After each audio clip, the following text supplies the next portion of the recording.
Hello guys, कैसे हैं आप सब लोग। उम्मीद करता हूँ बढ़िया ही होंगे। तो आज हम लोग क्लास 10th हिस्ट्री का चैप्टर 3 नेशनलिज्म इन इंडिया का एक टॉपिक जालियांवाला बाग के बारे में पढ़ने वाले हैं। तो चलिए इस वीडियो को जल्दी से शुरू करते हैं। तो जालियांवाला बाग 13 अप्रैल 1919 को हुआ था। पहले इस बात को याद रख ले, जालियांवाला बाग 13 अप्रैल 1919 को हुआ था। जालियांवाला बाग है कहाँ? जालियांवाला बाग अमृतसर, पंजाब में है। आखिर ये हुआ क्यों था, थोड़ा बहुत इसके बारे में जान लेते हैं। तो 13 अप्रैल 1919 को हुआ क्या था कि जालियांवाला बाग जो जगह है, जालियांवाला बाग एक जगह है जहाँ पर बैसाखी का मेला लगा हुआ था। अमृतसर के जालियांवाला बाग में बैसाखी का मेला लगा हुआ था। और उस मेले में गांव से लोग आए थे, शहर से भी बहुत लोग आए थे। तो वो उस फेयर को, उस मेले को अटेंड करने आए थे। सब पंजाब का है तो उन लोग जितने भी सिख्स थे और बाकी जितने भी लोग थे वहाँ पर उस मेले को अटेंड करने आए थे जालियांवाला बाग में। तो जब, और उस समय एक बात यह था कि मार्शल लॉ लागू हुआ था। उस समय मार्शल लॉ लागू हुआ था। मार्शल लॉ होता क्या है इसके बारे में जान लेते हैं थोड़ा सा। मार्शल लॉ में कोई भी चार से ज़्यादा बंदा एक जगह, कोई भी चार से ज़्यादा आदमी एक जगह नहीं इकट्ठा हो सकता। अगर चार से ज़्यादा आदमी एक जगह इकट्ठा होगा तो पुलिस उसको पकड़ेगी, बहुत भरदम मारेगी एकदम, और जेल में भी डाल देगी। ऐसा था।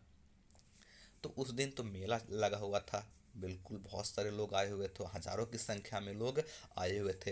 अब वहाँ पर ज़्यादातर जो लोग थे उस मेले में, वह शहर से बाहर के थे, मतलब गांव के लोग थे ज़्यादातर। तो उन लोगों को मार्शल लॉ है क्या और मार्शल लॉ लागू हुआ भी है या नहीं, इसके बारे में कोई खबर ही नहीं थी। क्योंकि जो पढ़े लिखे लोग होते ज़्यादातर उन्हीं लोग को पता होता है। और शहर में ही यह बात ज़्यादातर बताई गई होगी, गांव में तो बताया नहीं गया होगा। तो फिर उन लोग मार्शल लॉ से अनअवेयर थे और वो तो लागू था मार्शल लॉ।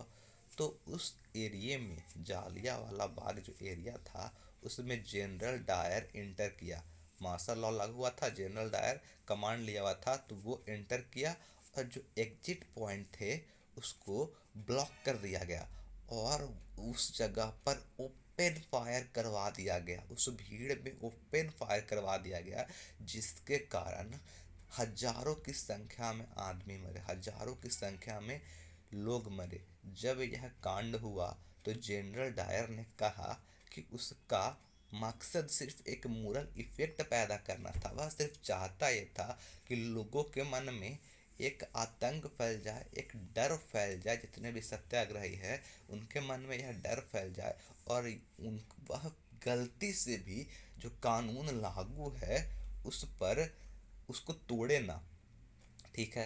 तो जैसे ही जालियांवाला बाग का यह जो खबर है वह फैला, तो जितने भी सड़क थे, नॉर्थ इंडियन के जितने भी सड़क थे, शहर वाले सड़क थे, वहाँ पर हड़ताल होने शुरू हो गए, स्ट्राइक्स हो गए, दंगे फसाद होने लगे। पुलिस पर अटैक कर दिया गया, जो गवर्नमेंट बिल्डिंग्स थे उन पर अटैक कर दिया गया। और फिर जब ऐसा ऐसा सब लोगों ने करना करना शुरू किया तो गवर्नमेंट भी तो चुपचाप हाथ पे हाथ धरे बैठते नहीं।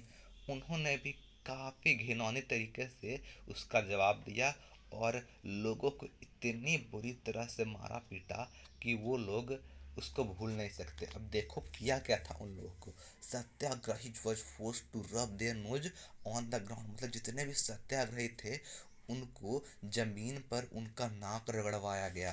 Crawl on the street and do सलाम टू ऑल साहिब्स, मतलब जमीन पर रेंगवाया गया और जितने भी साहिब से अंग्रेज ऑफिसर थे उनको सलाम करने को कहा गया। Peoples were flogged and villages around Gujranwala in Punjab now in Pakistan were bombed, मतलब लोगों को बहुत ज़्यादा कोड़े से पीटा गया। और जो गुजरनवाला गांव है जो कि पंजाब में है लेकिन अभी वो पाकिस्तान में है, उसको बॉम्ब से उड़ा दिया गया। तो इस वायलेंस को देख कर, इतना ज़्यादा वायलेंस फैल रहा था, मार पीट सब हो रहा था, तो इस चीज़ को देखकर महात्मा गांधी ने जो नन कॉपरेशन मूवमेंट उन्होंने छेड़ा था उसको वापस ले लिया। क्या कि नन कॉपरेशन मूवमेंट को वापस ले लिया। While the Rowlatt Satyagraha has been wide spread movement, it was still limited mostly to cities and town.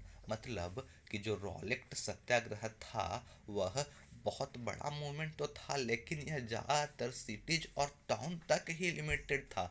वह गाँव में उतना ज़्यादा असरदार नहीं था। अब ये देखो यहाँ पर दिया गया रॉलेट सत्याग्रह, रॉलेट एक्ट के बारे में थोड़ा सा बात दिया गया है। रॉलेट एक्ट होता क्या है, थोड़ा बहुत इसके बारे में जान लेते हैं।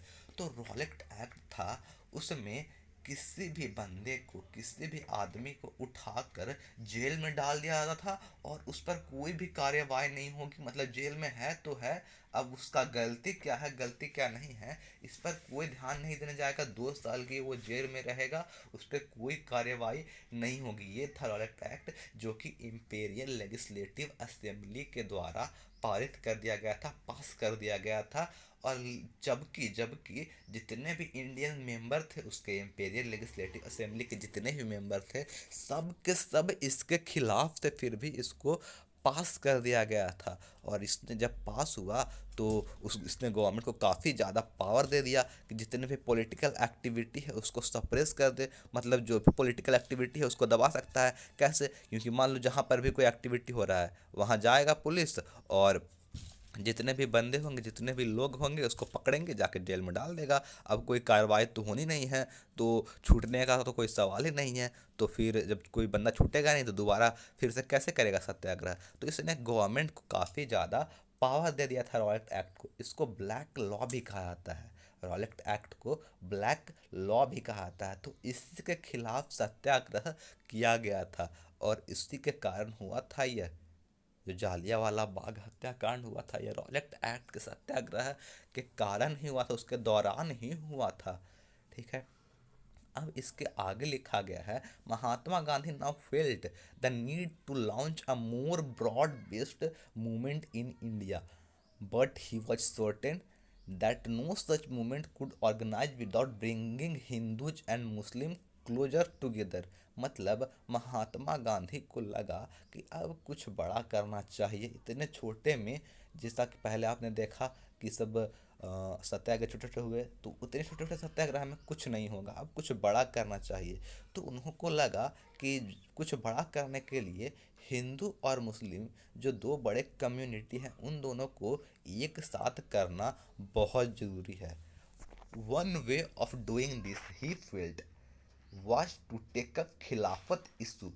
तो इस चीज़ को करने के लिए उन्होंने एक उनके दिमाग में एक आइडिया आया जो कि था खिलाफत इशू के बारे में, कि खिलाफत इशू, खिलाफत मुद्दे को उठाया जाए। खिलाफत मुद्दा था क्या, अब उसके बारे में जानते हैं। The first world war has ended with the defeat of Ottoman Turkey. मतलब जो फर्स्ट वर्ल्ड वार था वह ऑटोमन टर्की की हार के साथ खत्म हुआ था। And there were rumours that harsh peace treaty was going to be imposed on Ottoman Empire. और ऐसे अफवाहें भी फैली हुई थी कि एक बहुत ही घटिया संधि होने वाला था ऑटोमन टर्की के पर। ऑटोमन टर्की मतलब ऑटोमन टर्की का जो इम्पेरर था, जो राजा था, जिसको खलीफा कहा जाता था, वो मुस्लिम्स का हेड होता था, जो आगे लिखा गया है spiritual head of Islamic world, the खलीफा, जिसको खलीफा कहा जाता था। तो यह बात उसमें अफवाह फैला हुआ था कि उस पर एक काफ़ी घटिया संधि थोपा जा रहा था। मतलब उसमें काफ़ी ज़्यादा घटिया घटिया लॉज होंगे जो कि थोपे जा रहे होंगे। ट्रीटी मतलब संधि होता है, मतलब उसमें काफ़ी ज़्यादा मतलब बुरे बुरे लॉ होंगे। मतलब कि गुलाम बना के समस्त सब कुछ रखा जाएगा उन लोगों को, कुछ इस तरह के लॉ होंगे। ट्रिटी में बहुत सारे लॉ होते हैं, संधि होता है। तो बहुत ही हार्श, बहुत ही घटिया ट्रिटी होने वाला था ऑटोमन एम्पायर के साथ। टू डिफेंड द खलीफा temporal power, a Khilafat committee was formed in Bombay in March 1919।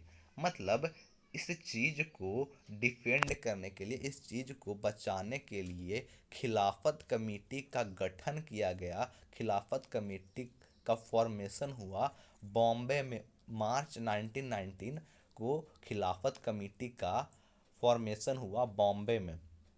ठीक है, अब इसको किया किसने था उसके बाद हम जानते हैं। इसको दो मुस्लिम लीडर्स जिनका नाम था मोहम्मद अली एंड शौकत अली, दोनों के दोनों भाई थे, इन दोनों ने मिलकर इस खिलाफत कमेटी को बनाया था।